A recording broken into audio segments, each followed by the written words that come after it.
L'infidélité de l'homme est un éveil de conscience dans certains couples et pour d'autres, c'est carrément inacceptable. Dernièrement, nous avons parlé de l'infidélité de la femme et beaucoup se sont plaints et m'ont demandé, bien sûr, de parler aussi de l'infidélité de l'homme, ce que nous allons faire aujourd'hui. Bonsoir, je suis Morgane la Diva et bienvenue sur Les Réalités. Pour m'accompagner ce soir, j'ai Priscille Ketia pour la première fois sur notre plateau. Bonsoir Ketia. Bonsoir Morgane. Et le seul garçon du plateau, nous avons Frick Olsen. Bonsoir Olsen. Bonsoir Morgane. Comment ça va? Plus ou moins bien, j'espère que toi également. Moi, je vais très bien comme d'habitude. Alors aujourd'hui, nous parlons de l'infidélité de l'homme. Il y a une émission précédente où nous avons parlé de celle de la femme, comme je disais tantôt. Et aujourd'hui, on parle de l'infidélité de l'homme. Précédemment, l'homme disait que l'infidélité de la femme n'était pas pardonnable. Ah ouais, je suis d'avis, hein. Pourquoi? Bon, personnellement, les raisons sont multiples. Parce que j'estime que une femme qui est indexée, c'est sa dignité qui prend un coup. Non seulement sa dignité, mais également la valeur qu'elle donne à son homme, en fait. Donc, ne serait-ce que ça, je peux dire que je suis radicalement opposé à ça. D'accord. Et Priscille? Je dirais que l'infidélité de la femme, elle peut aussi être pardonnable parce que si l'homme réussit à tromper sa femme, c'est que la femme aussi peut tromper l'homme. Donc, je pense que les deux doivent être sur la même longueur d'onde. Voilà. Alors, aujourd'hui, on dit que l'infidélité de l'homme est devenue acceptable partout. Est-ce que tu es d'accord avec cela? Non. L'infidélité de l'homme n'est pas déjà devenue acceptable partout. Parce que l'homme ne peut pas juste être satisfait dans dans son infidélité et puis après il revient vers sa femme comme s'il n'y avait rien ou encore faire savoir à sa femme que voilà, je te trompe et puis tu ne feras rien. Donc déjà, ça ne peut pas être accepté partout. Bon, moi je suis pas tout à fait d'avis. S'il est vrai que l'infidélité reste l'infidélité, ça c'est sûr, l'infidélité reste l'infidélité. Néanmoins, il n'en demeure pas moins de penser que chez l'homme, bien que ça soit l'infidélité, c'est un acte assez c'est négatif, c'est vrai. Mais je pense que un homme infidèle, il n'est pas bon de se pencher sur l'action de l'infidélité, mais plutôt sur des raisons. Non, pourquoi pas sur l'action? Pourquoi je dis pas sur l'action?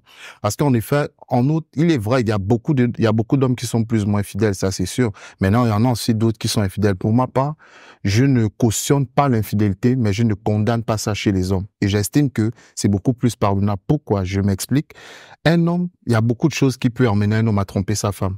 D'abord, je pense que tout être humain, avec grand H, a besoin d'une certaine paix. D'accord. Et le plus souvent, et sa paix se retrouve dans son infidélité. Non, pas qu'elle se retrouve dans son infidélité. Ça voudrait dire qu'il y a beaucoup de raisons qui peuvent envoyer un homme dehors. Parce que lorsqu'on parle d'infidélité, c'est le fait d'aller dehors. On y va. Quelles sont les raisons? Bon, déjà, la première raison fondamentale, c'est le fait de la paix. En ce qui me concerne, moi. Donc, pour vous, vous épousez une femme avec laquelle vous n'avez pas la paix? Non, pas du tout. Vous savez, Morgane, je peux dire qu'on ne me connaîtra jamais l'homme. Ça, c'est impossible. On ne peut connaître l'homme à 100%, quel que soit le temps ou la durée qu'on passe ensemble. Ça voudrait dire, il y a certains aspects qui font en sorte que c'est le comportement qu'on épouse chez la personne. Mais malheureusement, aujourd'hui, la réalité est autre. En ce nouveau siècle, on a tendance à constater que une femme qu'on a épousée avec certaines valeurs, certaines quiétudes de l'esprit, certaines façons de faire qui sont plus ou moins admirables. Oui. Mais généralement, surtout, et là, je prends le cas de la génération, notamment entre 90 et 2000, le plus souvent.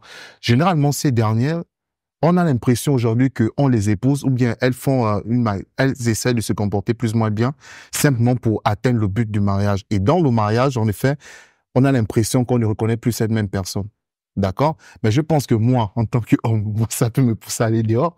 C'est très évident. Moi, j'arrive chez moi, j'ai passé un boulot assez compliqué, difficile. Oui. Et si j'arrive, ce sont des problèmes non seulement en griffe qui sont plus ou moins, qui me dérangent l'esprit. Je pourrais rester, mais au bout du compte, on a tendance à aller parfois dans les bars. Et c'est un peu essayer de divaguer et tout. Mais après, bon, ça là, il y a déjà ça, cette paix-là. D'accord. Mais il y a aussi d'autres choses sur l'aspect. Si ma femme, il y a certaines choses qu'elle ne sait pas faire, par exemple. D'accord. Ça peut me pousser à aller voir ailleurs. Je ne dis pas que voilà, automatiquement non, mais c'est la répétition de certaines choses-là qu'à un moment donné, le ras-le-bol, je dirais même, qui peuvent me pousser à aller dire. Oh. Ketia, d'après ce que dit Olsen, il y a des femmes qui, dans le mariage, viennent avec une certaine vision des choses et changent. Est-ce que tu es d'accord avec cette manière de penser ce qu'il dit? Bon, sur ce point, je suis d'accord. D'accord. Parce que déjà, comme il dit, il y a des femmes qui viennent au début, dehors, elles se comportent bien comme il disait, et à l'intérieur, elles changent. Bon, les changements, ça dépend aussi. Ça peut aussi être dû au comportement de son homme. Oui. Peut-être que dehors, l'homme aussi l'a flatté et l'a rassuré aussi sur certaines choses. Ce qui fait qu'à l'intérieur, elle ne retrouve peut-être pas les choses qui ont été peut-être promises. Il y a aussi ça. Et si, par exemple... Donc, elle change parce que l'homme n'a pas été honnête envers elle. Oui, si, par exemple, l'homme n'a pas été honnête, par exemple, si... Je prends un exemple banal. Si, par exemple, l'homme lui a dit que non, bon, quand on va se marier, je vais t'acheter une voiture. Et dans le mariage, ça fait peut-être 5 à 10 ans, elle n'a pas de voiture. Mais ça veut pas dire que c'est pas une raison pour laquelle... J'ai bien dit, c'est un exemple banal. Oui, mais... Voilà. Donc... promesse de voiture, par exemple, comme exemple banal, ce n'est pas à cause du fait que je n'ai pas respecté la promesse de t'acheter une voiture. Ça peut être à cause de plusieurs choses, en fait, plusieurs éléments. Mais voilà pourquoi j'ai dit exemple banal. C'est à cause de ça que j'ai dit exemple banal. Comme le nom voilà. Donc, c'est pour dire que tu vas pas te baser là-dessus pour m'attaquer, quoi. Hein, comme non, toi. C'est juste bah oui. Donc, du coup, si tu n'as pas tenu ta promesse, la femme peut changer pour te faire comprendre que là, elle est mécontente. Mais ça ne veut pas dire que tu vas aller dehors parce que elle a changé de comportement. Au contraire, tu dois revenir vers elle, lui demander que chérie, bébé, comment tu l'appelles là, je sais pas, pourquoi ce changement et qu'on sort. Avant ça, on dit habituellement que l'homme est un éternel insatisfait. J'y arrive. Oui. L'homme avec grand H, il ne signifie pas que de l'homme, mais il y a aussi la femme. Oui. Est-ce que vous ne pensez pas que les femmes aussi succombent à ces tentations-là? Elles ont le droit de succomber aux mêmes tentations que vous. Qu'est-ce qui vous dit que vous satisfaisez concrètement la femme que vous avez dans la maison? Pourquoi la femme arrive à supporter et à être fidèle à l'homme, ce que l'homme, lui, ne fait pas? D'accord. Maintenant, la question est de savoir, qu'est-ce qui nous rassure que la femme supporte réellement? Est-ce que c'est parce qu'on n'a pas vu qu'elle nous supporte forcément? Non. Bah, son comportement déjà. Non, le comportement ne veut rien dire. Bah si. Jusqu'à preuve du contraire, le fait qu'une femme soit H24 à la maison, oui. Le fait qu'elle soit au four et au moulin H24 ne justifie pas ou bien n'approuve pas qu'elle ne fait pas la même chose que nous. J'ai dit tout à l'heure, je suis peut-être contre l'acte, mais je ne peux pas tout à fait condamner un homme qui le fait. Pourquoi? Parce que déjà, comme vous l'avez dit, l'homme, au départ, là-bas, il faut constater que l'homme, là-bas, c'est une boule d'énergie. D'accord? L'homme étant une boule d'énergie, à force avec la femme. Non, c'est pas vice-versa. C'est, on n'a pas créé l'homme à partir de la femme. Oh. Mais l'inverse. Ça voudrait dire que c'est l'homme là-bas qui est concentré sur une boule d'énergie. Si on vous suit, vous voulez normaliser l'infidélité. Non, il ne s'agit pas de normaliser. Il s'agit de dire que l'infidélité, c'est mal, certes. D'accord. Mais c'est cautionnable chez l'homme par rapport à chez la femme. Pourquoi? Je prends un exemple je vais répéter ce qu'elle a dit tout à l'heure. Un exemple banal. Dans nos quartiers, par exemple, si on dit tel homme, tel garçon, bien tel homme est sorti avec X, est sorti avec Y, etc. Bon, c'est vrai que ça fait un peu bizarre, mais toi, en tant que la femme, bon, tu te dis que bon, il est sorti. Et généralement, personnellement, la plupart des copines avec qui j'étais, les précédentes étaient mieux. Maintenant, la question est de savoir. Les précédentes étaient mieux, pourtant vous les avez trompées. Exactement, ça voudrait dire que il ne s'agit pas juste de la beauté en fait. C'est à cause forcément de certains facteurs. D'accord. Lesquels sont? Bon, il y a le facteur comportement. Non, mais celle, elle était avec Y, mais elle était avec Z, elle était avec A, elle était avec C et cela. En fait, au bout du compte, toi, l'homme, tu regardes, tu te dis que mais attends. C'est quoi, en fait? C'est ça, donc, pour vous, ça semble sale. Si une femme a eu plusieurs relations, plusieurs relations. Oui, qu'elle soit sortie avec plusieurs hommes. Non, pas qu'elle ait eu plusieurs relations. C'est pas ce qui est sale. Ce qui est sale, c'est le fait qu'elle soit vulgaire. Ce qui est sale, c'est le fait qu'on la connaît partout. Ce qui est sale, c'est le fait que tous les hommes ont tendance à avoir certains préjugés sur cette dernière. Chose qui, lorsque le regard des autres vis-à-vis d'une femme, c'est quand même assez... La femme, d'abord, à la base, ça devrait être un être d'abord assez... Donc, sale, c'est parce que c'est la femme. Mais lorsque c'est l'homme... Par rapport à l'homme, à la base, d'abord, on va pas se mentir, hein, l'homme, c'est d'abord un éternel insatisfait. Ça, c'est vrai. La femme aussi? Non. L'homme ou la femme, si tu veux. Mais il faut comprendre que l'homme, j'estime que l'homme c'est très compréhensif. Oui. Ça doit être compréhensif que l'homme trompe la femme. Non, ça doit être compréhensif. Je reviens vers toi. Kétia, lorsque vous vivez avec quelqu'un et qu'il vous trompe, vous partez ou vous restez? Je ne peux pas partir.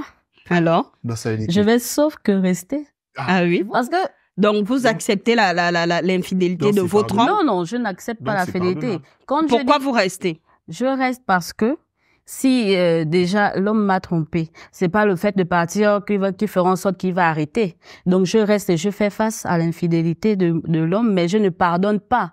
Mais si tu restes, c'est que tu ne pardonnes. Non. Rester ne veut pas dire que je pardonne. Je peux rester avec d'autres idées dans ma tête. Ah, mais ça voudrait, tu vois, c'est mais justement... je ne te pardonne pas. Donc, vous pouvez rester et être aussi infidèle à votre homme. Voilà. Parce que si tu me trompes, je te trompe. En fait, c'est le réflexe. Ok, d'accord. Tu vois un peu? Je te trompe, tu me trompes personnellement. Mais... Tu me trompes, tu sors de chez moi. En tout cas, c'est clair. Donc, vous devez accepter que la femme... tu m'attrapes.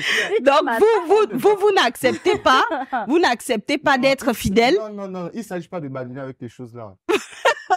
Vous n'acceptez pas d'être fidèle. Mais... Non, pourquoi? Pourquoi d'abord? Allez-y. Je peux accepter le fait que ma femme est mal préparée. Oui, ça c'est la femme. Je peux accepter même le fait que ma femme ne sait pas faire X ou Y chose. Je suis très d'accord.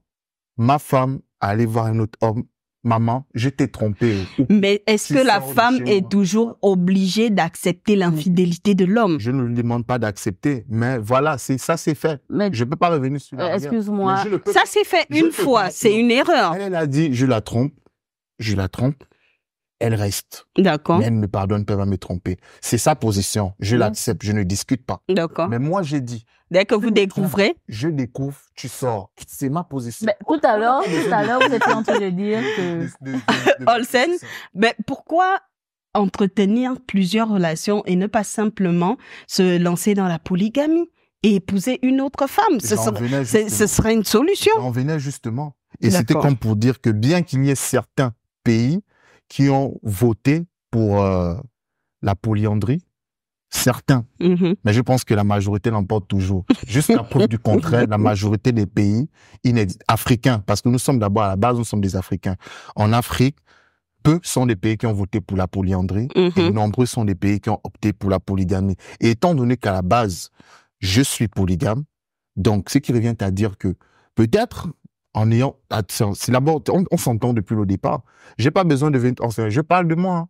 Je parle en termes généraux, j'ai pas besoin de venir te mentir qu'écoute, maman, tu seras assurée. Non. Si je suis appelé à faire ma vie avec toi, et même devant le maire, avant même qu'on se marie, je te dis déjà, Claire, mon régime, c'est la polygamie. Est-ce que tu veux? Oui, je veux. On se marie. Tu veux pas? Toi, c'est la monogamie. Il n'y a pas de souci, maman. Va chercher ton homme monogame. Ça, c'est clair. D'accord. J'ai compris votre point de vue. Mais ça, on le vit au quotidien. On voit plusieurs hommes qui ont déjà 2 épouses, mais qui ont quand même une concubine dehors. Peut-être que la concubine, c'est la 3e. Qu'est-ce qui pousse l'homme à être aussi infidèle? Mais qu'est-ce qui pousse aussi? Attends. Peut-être que qu'est-ce qui vous pousse à faire, qu'est-ce qui vous pousse à dire que c'est de l'infidélité? Peut-être qu'il cherche la 3e. Pour arriver à la 2e, il a cherché. Il a été infidèle?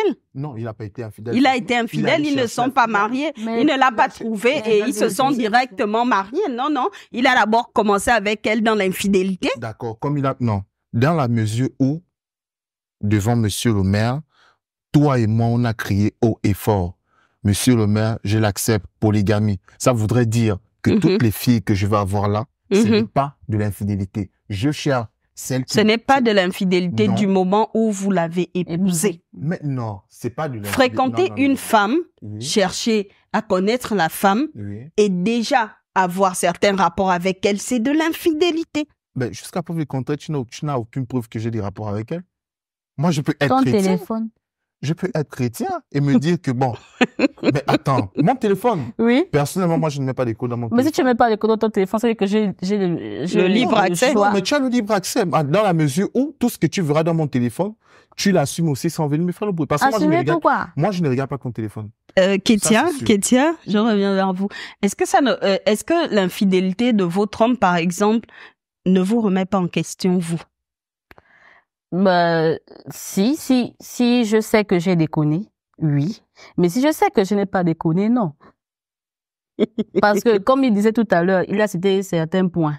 Il parlait de l'attitude, il parlait du comportement aussi. C'est comme je dis précédemment que ça dépend aussi de ce que nous sommes dit. Donc, si il y a un hic quelque part, il faut que tous les deux, nous nous remettons en question. De savoir où ça n'a pas marché et ce qu'il y a lieu de faire, au lieu de tout simplement dire que je vais la tromper ou je sais pas. Sincèrement, si vous étiez en couple, dans un mariage et tout, et que sexuellement ça n'allait pas avec votre partenaire, vous restez quand même, vous le trompez ou vous partez? Ah, c'est aussi ça. Hein. Si on est marié, comme vous avez dit, je vais rester. Je vais rester. Pourquoi? Parce que c'est mon choix. Je savais depuis le départ que ça n'allait pas là-bas, mais je suis quand même restée. D'accord. Donc, parfois, le sexe n'est pas un obstacle pour dire que tu vas aller tromper ta femme ou bien tu vas aller tromper ton homme. Le sexe n'est forcément pas un obstacle. Il y a beaucoup de choses, il y a beaucoup de facteurs. Il y a la communication. Oui. Il y a le manque de... Le manque de communication. Oui, il y a le manque, j'ai parlé de la communication, j'ai le manque de communication, il y a beaucoup de facteurs. Donc, si l'homme s'engage à aller dehors, si, par exemple, la femme ne satisfait pas, ou vice versa, si la femme n'est pas satisfaite par son homme. Si la femme part dehors, c'est de son propre vouloir. Mais moi, personnellement, je peux pas aller dehors, question sexe, quoi. Je peux pas tromper mon homme à cause du sexe. Olsen, la question vous revient. La question, c'était encore quoi, dis-moi? Si ça ne va pas sexuellement avec votre partenaire, vous partez, vous restez, vous arrangez les choses. Bon. La question, elle est un peu perplexe. Pourquoi? Parce que j'estime que si ça ne va pas avec ma partenaire, ça dépend. C'est moi l'homme. Oui. Si elle est nouvelle, elle ne s'y connaît pas, je pense que c'est à moi de lui apprendre. C'est pas forcément cette raison, même s'il y a aussi ça, parce qu'on va pas se mentir. Personnellement, moi, je suis quelqu'un qui aime expérimenter certaines choses. D'accord? Lorsque je parle d'expérimenter certaines choses, il y a certaines choses aussi qu'on évite. On évite, même si on ne le dit pas haut et fort, c'est la vérité. On évite de pouvoir aussi expérimenter avec celle qu'on aime. Ça, c'est clair. D'accord. D'accord? Maintenant, allons dans ce sens. Si ma femme... Pourquoi vous évitez d'expérimenter?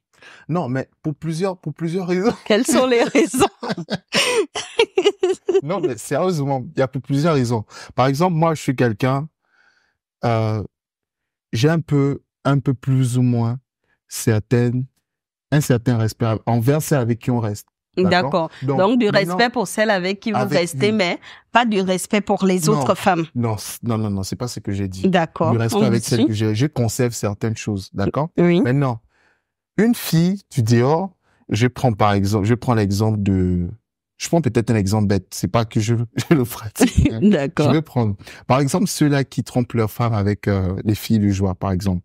Pourquoi ils le font? Parce que justement, il y a certaines expériences, plus ou moins d'ordre assez sexuel, qu'ils arrivent à, on va dire quoi, à pratiquer avec ces dernières. Oui. D'accord? Et en revoyant ces choses, en revivant ces choses-là, ils se disent que non, ma propre femme, je peux pas pratiquer certaines choses en fait. Avec elle. D'accord? D'accord. Voilà, c'est dans ce contexte-là que je me dis, si ma copine ne maîtrise pas certaines choses, je peux bien l'apprendre. Ça, c'est pas faux. Je pense pas que ça soit... Mais l'apprentissage n'est pas mauvais dans un couple en soi. Bien sûr. C'est pas mauvais. Oui. C'est pas mauvais. On apprend. Et même là, moi, en tant qu'homme, je n'ai pas la prétention de tout maîtriser, en fait. D'accord? Et c'est vice versa. Kétia, y aurait-il quelque chose à souligner avant qu'on se dise au revoir? Juste que je ne suis pas d'accord avec l'infidélité de l'homme. Je ne cautionne pas l'infidélité de l'homme. Peu importe la raison, je ne cautionne pas l'infidélité de l'homme. Mais tu restes quand même chez lui s'il te trompe. Je peux rester autant d'années que je voudrais. Mais ça voudrait Mais je ne cautionne pas. Quand on ne cautionne tout à l'heure, vous étiez en train de dire que vous n'êtes pas totalement d'accord et vous n'êtes pas aussi, vous approuvez aussi. C'est ce que vous avez dit tout à l'heure. Oui. Donc, c'est un peu comme ma position. Je peux rester, mais je ne pardonne pas, je ne cautionne pas. Olsen. Personnellement, dernier recours, je peux souligner le fait que en dépit de toute chose, l'infidélité, c'est pas une bonne chose. D'accord. Ça, il faut déjà le dire, ce n'est pas une bonne chose. Néanmoins, je me dis, elle a souligné un point tout à l'heure. La base dans une relation, d'abord, c'est la communication. Oui. Je pense que avant de prendre toute décision pragmatique, il convient de discuter avec la personne, d'avoir une communication régulière et transparente, de me dire, parce que moi j'ai toujours été de ceux-là qui, je préfère approuver, franchement, si les choses ne vont pas bien entre nous, il est mieux qu'on se sépare, parce que en restant ensemble, soit toi, soit moi, il y a quelqu'un qui risque de faire quelque chose à l'autre. Comme ça là. D'accord. Mesdames et messieurs, veuillez continuer le débat chez vous. Vous étiez sur les réalités. Le thème, c'était l'infidélité de l'homme. Voilà, on en a parlé aujourd'hui et c'était très bien sur ce plateau. Nous vous remercions de nous avoir suivis. Bon débat chez vous.